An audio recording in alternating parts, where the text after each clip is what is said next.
और न्यूज़ 8 में अब खबरें विस्तार से। और पहले बात पुणे रेप केस की, जिस पर सियासत भी गर्मा गई है।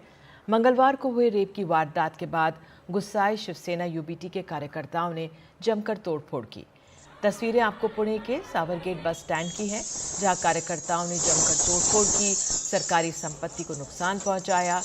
महिला सुरक्षा पर महाराष्ट्र सरकार के खिलाफ जमकर नारेबाजी भी की।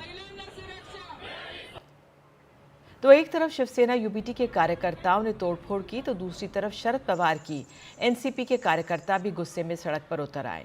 इन कार्यकर्ताओं ने स्वारगेट थाने के सामने हाथों में पोस्टर और होर्डिंग के साथ जबरदस्त विरोध प्रदर्शन किया और सरकार से इंसाफ की मांग की है। वहीं महाराष्ट्र कांग्रेस पार्टी के भी, जो आपको बता दें, निशाने पर है सरकार और महिला सुरक्षा पर यहां पर सवाल उठाए गए कांग्रेस की तरफ से। महाराष्ट्र में कानून से व्यवस्था की धज्जियां उड़ चुकी है।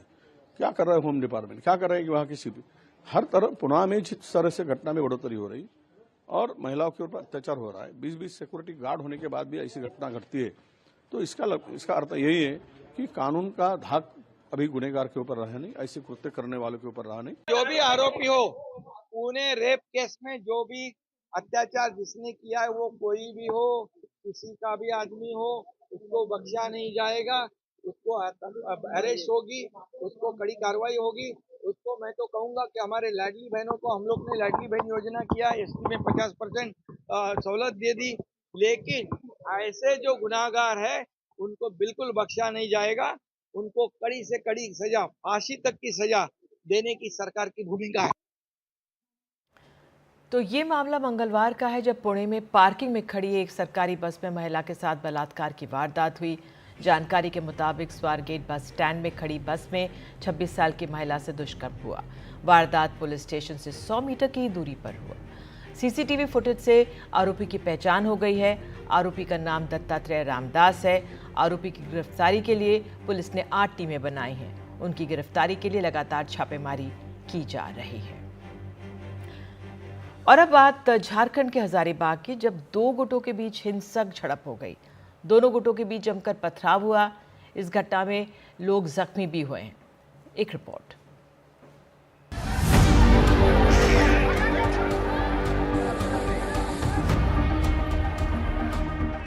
जमकर हो हल्ला, खूब हुई पत्थरबाजी, एक दूसरे के जान के दुश्मन बने लोग।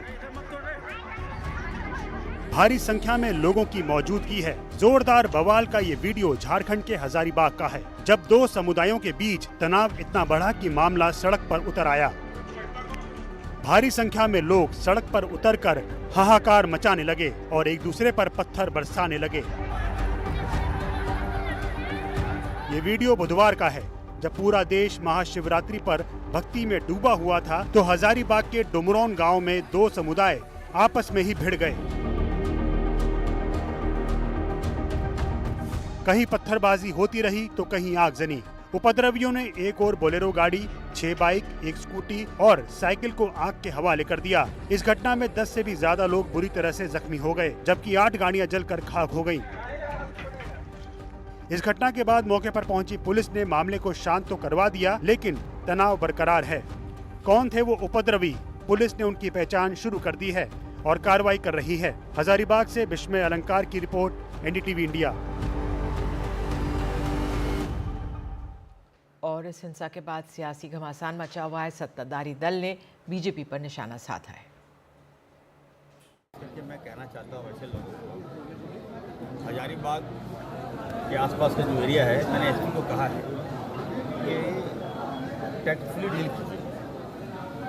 वहाँ पर असामाजिक तत्व जो है और आरएसएस मानसिकता के जो लोग हैं, कट्टर विचारधारा के जो लोग हैं, कट्टर सोच के जो लोग हैं, वो हमारे युवाओं को बर्बाद कर। शिवरात्रि का महान पर्व, आप बताओ, एक झंडे को लगाने के लिए इतना तनाव हो गया। होली में, रामनवमी में क्या कारण है? और ऐसे लोग जो इरफान अंसारी टाइप लोग हैं, जो कहते हैं ना आंख में घी का काम करते हैं।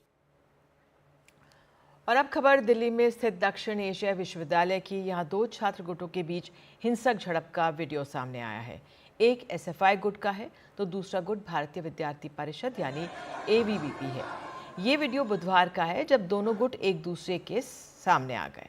दोनों गुटों से जुड़े छात्रों के बीच पहले कहासुनी हुई, फिर एक दूसरे के साथ धक्का मुक्की होने लगी और फिर बात मारपीट तक पहुंच गई। शिवरात्रि के दिन नॉनवेज परोसने को लेकर ये बवाल मचा है। तो इस दौरान एक छात्रा ने बदसलूकी का भी आरोप लगाया है। दो वीडियोस आप देख सकते हैं। एक तरफ दोनों गुट के छात्र मारपीट कर रहे हैं तो दूसरी तरफ एक छात्र के बाल खींचे जा रहे हैं।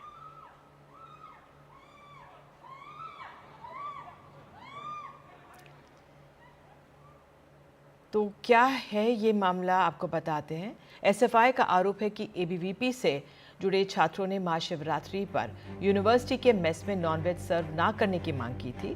जब ये मांग नहीं मानी गई तो एबीवीपी के कार्यकर्ताओं ने छात्रों पर हमला कर दिया।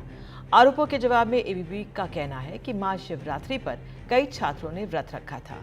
उन्होंने पहले ही मेस प्रशासन से अनुरोध किया था कि उनके लिए सात्विक भोजन की व्यवस्था की जाए, लेकिन कुछ वामपंथी कार्यकर्ताओं ने जानबूझकर धार्मिक सद्भाव को बिगाड़ने की कोशिश की। एबीवीपी का कहना है कि एसएफआई से जुड़े लोग जबरदस्ती उस मेस में नॉनवेज परोसना चाहते थे जहां व्रत रखने वाले छात्र खाना खा रहे थे। एक ब्रेक लेते हैं, उसके बाद मौसम किस तरह से बदल रहा है बताएंगे रिपोर्ट उस पर।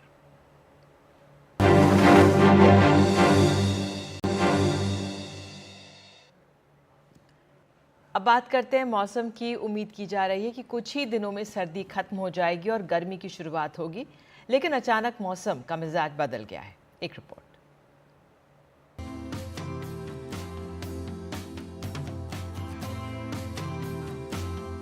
ये मौसम की मार है, कभी सर्दी तो कभी गर्मी। अचानक मौसम का मिजाज ऐसा बदला कि कई जगह बारिश शुरू हो गई और जाती हुई सर्दी की वापसी दिखाई देने लगी। जम्मू कश्मीर के गुलमर्ग में ताजा बर्फबारी हुई है। पूरा इलाका बर्फ की सफेद चादर से ढक गया है। मौसम का मिजाज बदलते ही प्रशासन ने गुलमर्ग में गंडोला सेवाएं निलंबित कर दी हैं। वहीं श्रीनगर में भी मौसम ने करवट ली और बारिश शुरू हो गई। इस वक्त श्रीनगर कड़ाके की ठंड की चपेट में है। लद्दाख में भी हाल कोई दूसरा नहीं है।